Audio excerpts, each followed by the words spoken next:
अगली रात राजा विक्रमादित्य ने बेताल को फिर से पकड़ा। बेताल ने अपनी कुटिल मुस्कान के साथ एक और कहानी सुनानी शुरू की।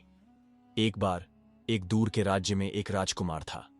वह साहसी और बुद्धिमान था, लेकिन उसका हृदय प्रेम की खोज में बेचैन था।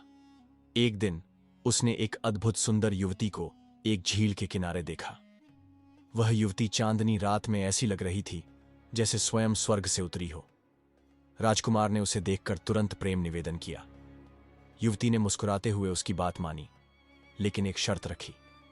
उसने कहा, मैं तुमसे विवाह करूंगी, लेकिन तुम्हें मेरी एक बात माननी होगी। मैं केवल रात के समय ही तुम्हारे पास आऊंगी और सुबह होते ही चली जाया करूंगी। तुम मुझसे कभी मेरी असली पहचान जानने की कोशिश नहीं करोगे।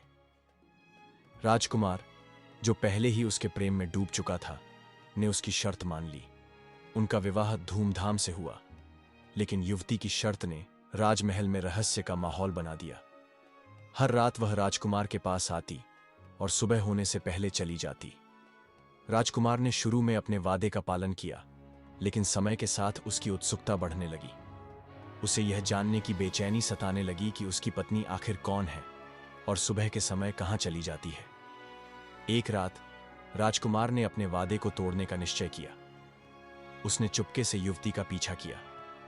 जैसे ही सुबह हुई, उसने देखा कि उसकी पत्नी एक चमकदार धुएं में बदलकर अदृश्य हो गई। राजकुमार हैरान और निराश था। युवती ने उसके इस कृत्य को महसूस किया और फिर प्रकट होकर कहा, तुमने मेरे विश्वास को तोड़ा है। मैं एक दिव्य आत्मा हूं और मैंने तुम्हें अपने प्रेम और विश्वास के आधार पर चुना था। अब मैं तुम्हें छोड़कर जा रही हूं। यह कहकर वह अदृश्य हो गई और फिर कभी वापस नहीं आई। राजा, तुमने यह कहानी सुनी। अब मुझे यह बताओ, क्या राजकुमार ने सही किया जब उसने अपनी पत्नी का पीछा किया और उसके रहस्य को जानने का प्रयास किया? यदि उसने अपनी पत्नी से किया वादा तोड़ा, तो क्या उसे दोषी ठहराया जा सकता है? और यदि वह दोषी है, तो क्या यह युवती का अधिकार था कि वह उसे छोड़कर चली जाए? उत्तर दो, राजा।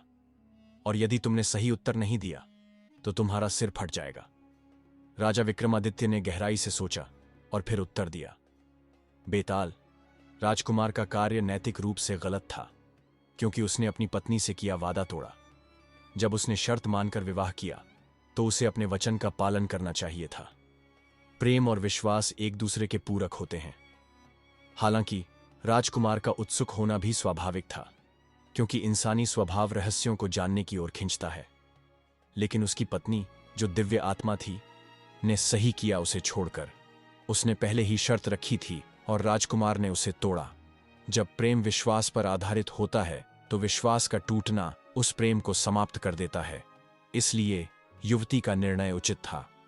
बेताल ने ठहाका लगाते हुए कहा, राजा विक्रम, तुमने सटीक उत्तर दिया है, लेकिन इसका अर्थ यह है कि मैं फिर से तुम्हारे कंधे से उतर जाऊंगा। तैयार हो जाओ, क्योंकि मैं फिर उड़ने वाला हूं। यह कहते हुए बेताल विक्रम के कंधे से उड़ा और पेड़ पर वापस जा लटका। राजा विक्रमादित्य ने गहरी सांस ली और एक बार फिर बेताल को पकड़ने के लिए चल पड़ा।